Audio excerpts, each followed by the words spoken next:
try and make this as quick as possible. It's not your typical go-lucky, happy-go-lucky addicted to bleeps video. Well, parts of it are. But there's a couple of things that I want to say about things that have been going on in my life, like the last month or so. Hugely traumatic for my little family, my teeny little family. And the conclusion of that trauma is unfortunately 2 deaths very close to each other within just over a week of each other. And it's been really, really tough. And it's also been very tough for my daughter, who's young girl, you know, kind of at that age, doesn't have many friends at school, and the people that have passed she was close to. And I'm an only child, and my other half's an only child, she's an only child, so she's literally pretty lonely out there at the moment, you know. It's too much at the same time. It's just too much. I'm all right, by the way. My patrons know what's going on, I think. I don't know if I've updated them. I think I've updated them. Anyway, so my point is that for some reason, when there's something bad going on in my life or there's some sort of trauma, I always turn to art, which is really weird. Some blokes turn to alcohol, and some people turn to drugs, and people deal with things in their own different ways. But I've always got art in. I've only just figured that out, but that happens to me. I dealt with a lot of trauma when I was younger, and I used to love art, and I've only just kind of gone like, why does this happen to me when the times are bad, that I just want to write a song, or I want to start a new project, or I want to create something?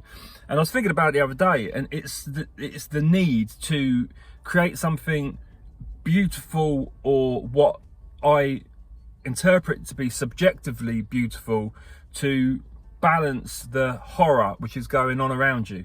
And it's absolutely that. When my life's going fine, I don't want to create any art. It's really, really weird. And I'm not really the arty, farty type of person, but I do get extremely arty in times of trouble.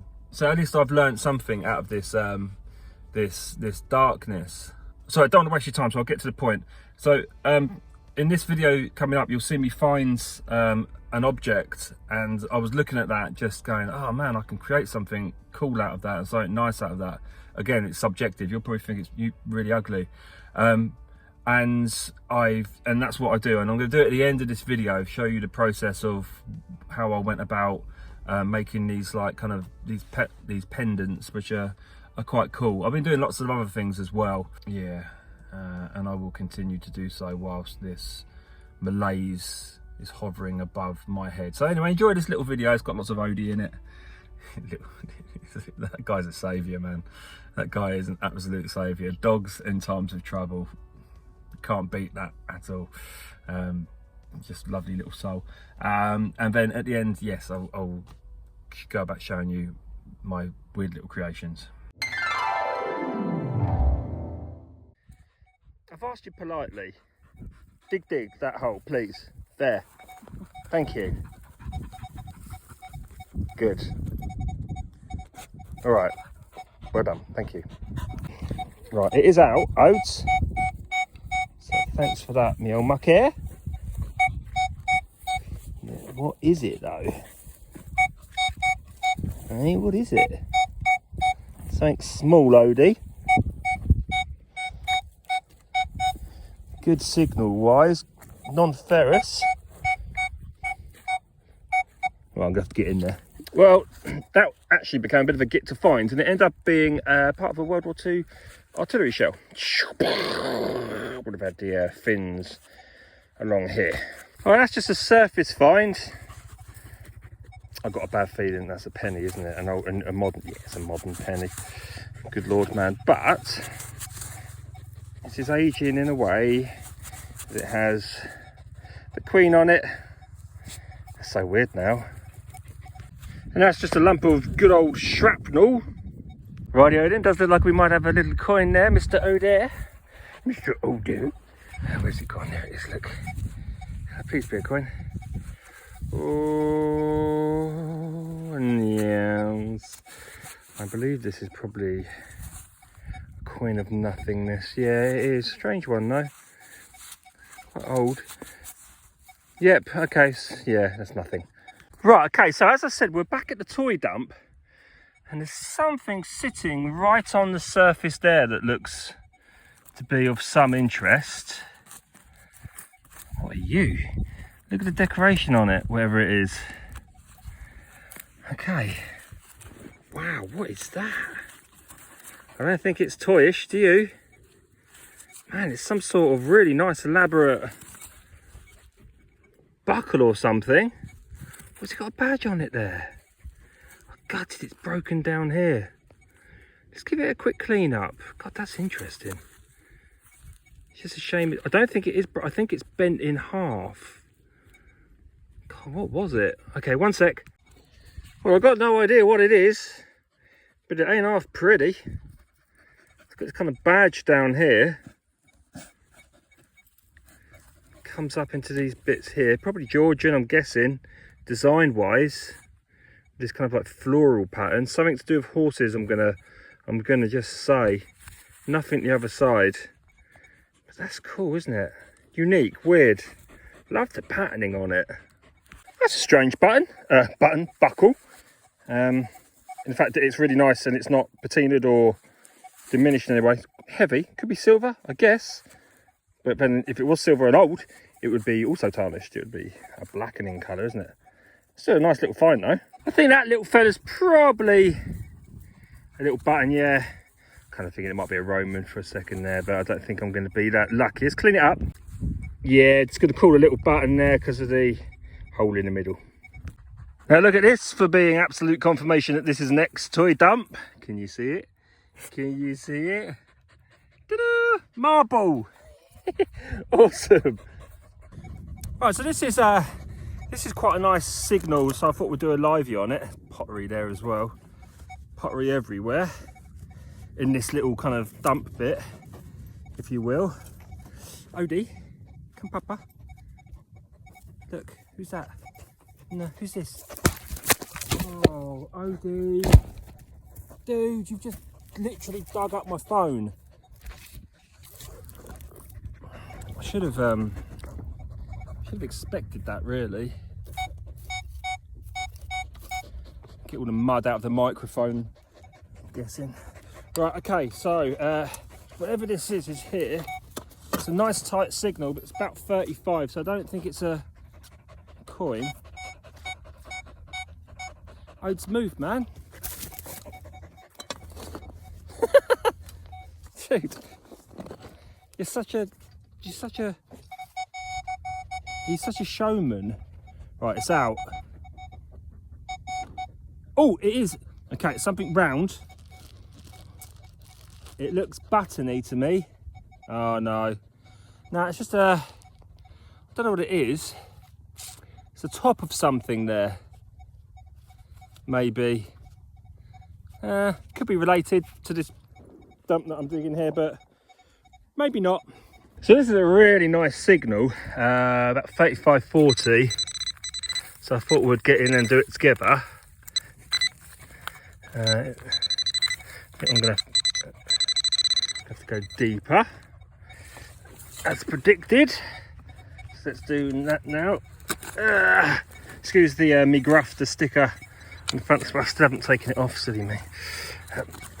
It's very sticky, Paul. Very sticky, that sticker. What you want from the sticker, really, isn't it? Right, where are you? Deeper. This could be something. This could be a. What is that there? Okay, let's get this up. Now it's just a bit of aluminium. That's what I was kind of like alluding to at the end of that last piece. It looks like foil or something, but there you go. That's what it is. What do you reckon that is then? Side of a toy gun? I think I'm going to say side of a toy gun. Some weight. Made them properly back then, didn't they? Oh, some nice little decoration. Let's clean that up. Yeah, it's just some nice decoration there. So lucky back then. Everything was made so sturdily and so nice, rather than the kind of copy and paste plasticity, if you will, of toys these days. Cool. Something around and was in the ground until I dug it up there. I thought it might be a button, but I'm not too sure. Let's clean it up. No idea what that is. Right, Odie, dude, listen to this signal. Odes, that's a coin all day long. Do you want to dig it out? Puppy, dig it out for Papa. Puppy, dig it out for Papa. There. You dig it for Papa. Nice, nice. There. You've become a right part-time. Dig that out, man. Dig, dig. Dig, dig. There you go. Dig, dig. Oh no, you're digging in the completely wrong place again. You was really good at this last time. Oh, dig here for Papa. Here. Dig there for Papa. You've just given up on life, haven't you? Right, I'm going in. Oh, dang it. I was convinced that was going to be a coin. I don't know what it is. Anybody? Nah. Oh, this is interesting. It's a bottle stopper and it says Idris or Idris and it's got a coat of arms there. Does it say something the other side? I think it says Idris or Idris on the other side as well. Oh, I'm going to have to Google that. That is interesting. See if it's related to about the time that I think that this toy dump is here. That's cool, isn't it? Little crown in the middle. Idris. I'll do that now, I think. Very common back in the day. Date to about the 1920s. Isn't that cool? Love that.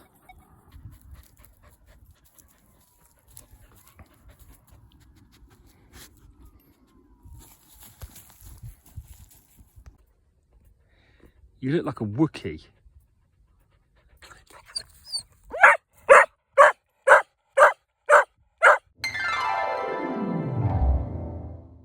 Right, we're back at the mothership and processes. Let's talk about how I go about creating these guys. This is a process that I've gone through with my Patreons some depth, and I think I've come to a place that I'm happy with. Now, the first thing I tried to do was to create these in clay, and that went really well and they were nice, but the problem with clay is it's clay and it's very light material. So I didn't like that. It really frustrated me. I wanted something with a bit of, you know, just metal, a nice chunk of metal. So in the end, what I used was epoxy metal, which is an actual, turns to steel, and it's heavy, and it actually feels like a nice weight around your neck. This is the stuff right here. What we're going to do today is we're going to take a imprint of this, the fines, right there, which I've now obviously flattened out, and we're going to try and get an interesting Celtic design from it. I kind of find it interesting and awesome that this thing was made by somebody all those years ago, and if you were to tell them, oh, in 2022 this is going to be recreated independence, which is going to be completely different to what it was originally, and people from all around the world are going to watch the person that made it do it. It's weird, isn't it? Good lord, man. Okay, so I'm just going to cut some epoxy resin like thusly. Probably way too much, but in this instance I need it to be like that, and I'll explain why. So what we do is we mix this up. You should probably be using gloves because I think we're causing some sort of chemical reaction. The grey and the black are going to mix together, eventually creating a uniform colour. Now the reason that I've done a little bit more than I'd normally use is because I want the item to be pronounced. If it's not pronounced, you're not going to get a good imprint, if you will. If it's too flat, you're only going to get a partial imprint.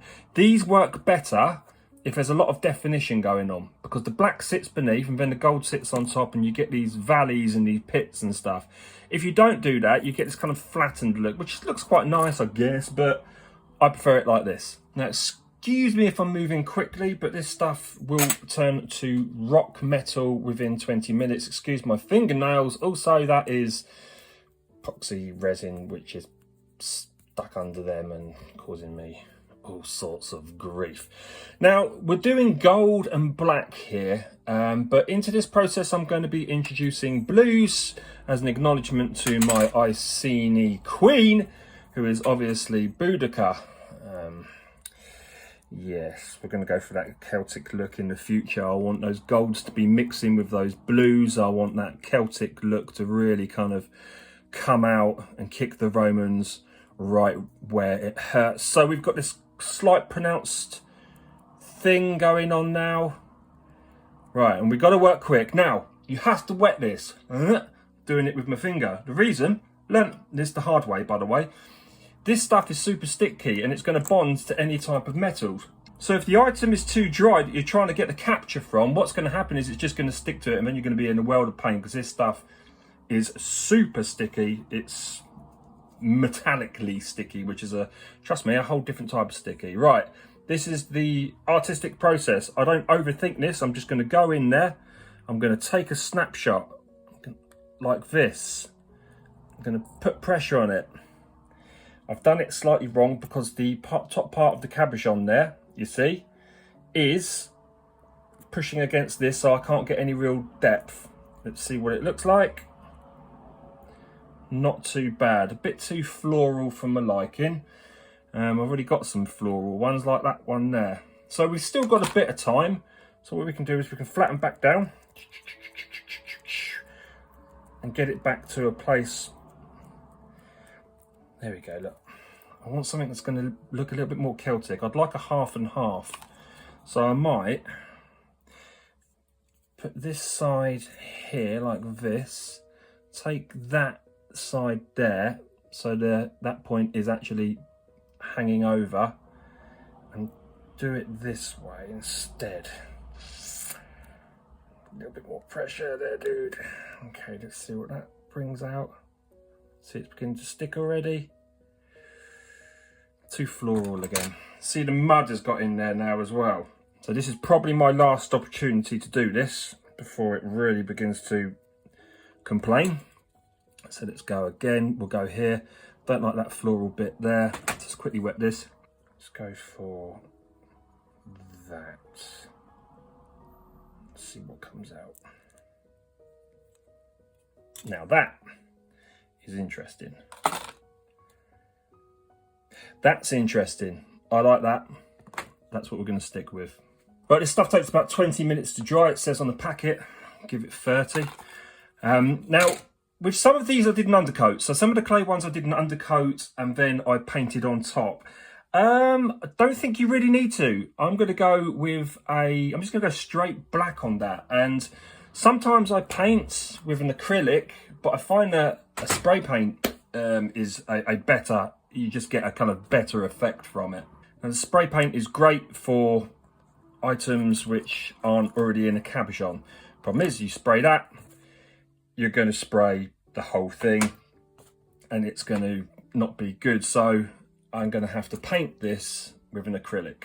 If you're interested in Boudica, then I recommend this book here by Caitlin C. Gillespie. Fantastic book. It's new and it's an absolute significant contribution to our knowledge of Boudica, both Boudica and the Iceni. And what happened, some people may say, the Celts? Whatever happened to the Celts? Well, you're looking right at them, mate. That's what happened to them, and we're still quite annoyed. Anyway, right, so here we go. We have our dried clay, dry enough for me to paint on. Now, I'm going to use the black, and I'm not going to be sparing about this. We're going to really need to put a lot of black on here because we need those blacks to ping. It's really, really important that they ping because they're going to be our kind of like not even subtle undertone. We want the black to be the darkest black. And I'm going to put 2 coats on. So I'll wait about, I don't know, half an hour. And then I'll put another coat on afterwards just to kind of get that quite aggressive point across. As I said, this is just a get in there, blacken this bad boy up. It's no art going on here, really. It's just me being quite rude with the item. Don't worry about it going over the sides too much because we're going to get in there and we can clean that up with a cotton bud. All right, so I'm going to do this and then I'm going to do this again. Now, it's about this time and about this part of the process that I tend to look for little, just see where the interesting parts are beginning to happen and beginning to kind of manifest, and then just put a little bit of emphasis on that with a toothpick. So for example, we have this quite obvious line down here, and I just want to clean out the paint because I want that to be a really defining part of this. And we have like a nice little area here as well, because the clay is not at its hardest, but you can still just about move it, not the clay, the epoxy putty. And I just want to move the black away from some of those areas. So I'll work on that at this part of the process. Now, although this right hand side, this black bit here is going to stay empty in this instance, it does lend itself to having something in it, within it, like a dot, like a blue dot, again, just nodding to that kind of Celtic thing.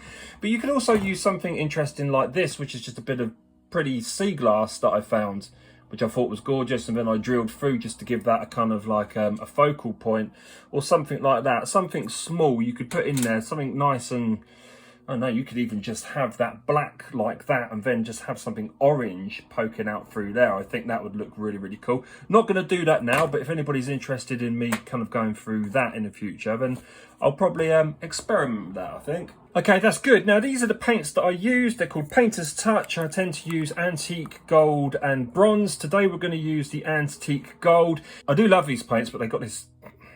Sometimes I just get all chocked up and clegged up like that, which is really quite frustrating. Right, this is where we can get a little bit arty, and how I do this is I'll take some paint.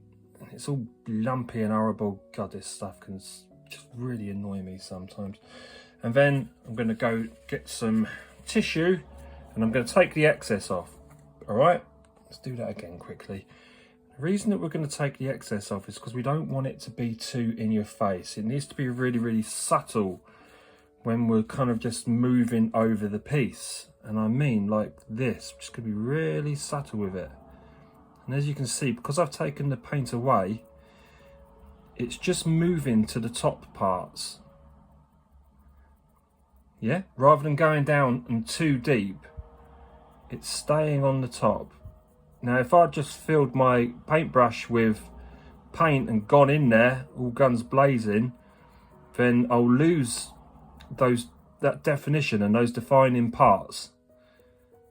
It will go down to those deep valleys, which I don't want it to. I want the blacks to stay there. I need the blacks to stay in those places. Right, let's go again. I mean, it's just a case of repeating this process. See, that bit's gone down too far. Didn't want that to happen, but that's okay. It's not always a bad thing. Bit of gold there, which I accidentally went into and I didn't want to, so we'll blacken that side up again after we've done this. Let's get rid of some of this excess. Let's go again. Sorry, I just knocked you guys. And this is the bit that I really enjoy. This is the bit that kind of mellows me out in these horrible times, these extremely hard times. And I think that this one will go to my own little Boudica. That's my daughter, my little redhead, who's having a real tough time at the moment. As you know, as you can probably imagine. Right, okay, now the question is, shall I get into that black line there that I spoke about previously? Shall I get into there? You know, make the line gold. It's a thinker. Right, I need you to come out a little bit more. I'm happy, but I want it to be more pronounced. So let's just get in. There you go. There you go. Still keeping the integrity of it and still keeping those dark pieces where I want them to be. That's much nicer. Okay, that's good. Don't do too much. Okay, I'm not that bothered about the black getting gold on it because I can just go over it and paint it again afterwards before I seal the whole thing. That's nice. It looks like wheat, doesn't it? It does have that kind of Iceni, well, Celtic, Trinovantes, whatever thing about it. Let's see what happens if we do this line. Is it gonna work? Does that work? I think the fact that I'm questioning it and asking myself probably tells me it doesn't, but I'm not too sure. Right, I don't want to do too much. No, I'm gonna clean that up and get back in there with the black, but the rest of it's quite nice, I think. Okay, that's worked quite well. Now what I'm going to do is I'm going to do exactly the same thing, but with a bit of bronze. A bit of bronze over the gold. Just to give it a bit more of a... I don't know, just to give it a bit more, I guess. Looks interesting. Yes, good, good, good. That's good. I'm happy. I think that this side needs to be a bit more potent colour-wise because the other side is so black. If that makes sense. Needs to just weigh it up. It needs to be the yin to the yang, if you will. Almost has that quality about it as well, doesn't it? Almost has that yin and yang quality. The half and the half. The seed within the opposing side. All right. Okay. You know what? I think I'm about there on that one. That doesn't look too bad at all. I quite like it. It's unusual, strange, odd, bit of art, wearable, nice. Again, I'll give that to my daughter. It's cute. It's original. It's unique. You're never going to make that again. I might be able to with the imprint that I found, but it's certainly going to be difficult for anybody else to create another version of that. So what I'll do now is I'll just clean it up. There's some bits there that I'm not entirely happy with, but it's very, very subtle stuff. There's no point in even talking about to you guys because you won't even notice on camera. And I'll clean around the sides, and then what I'll do is I'll seal it in, wax it. Well, no, I'll give that one to my daughter to wear. I want to wear these for about a year, I think, and just to see if they can withstand the test of time. Right, there you go. Anyway, thank you for watching, my friends. I know it's been a bit of a strange video, but it's one that I just kind of impulsively wanted to do. Take care.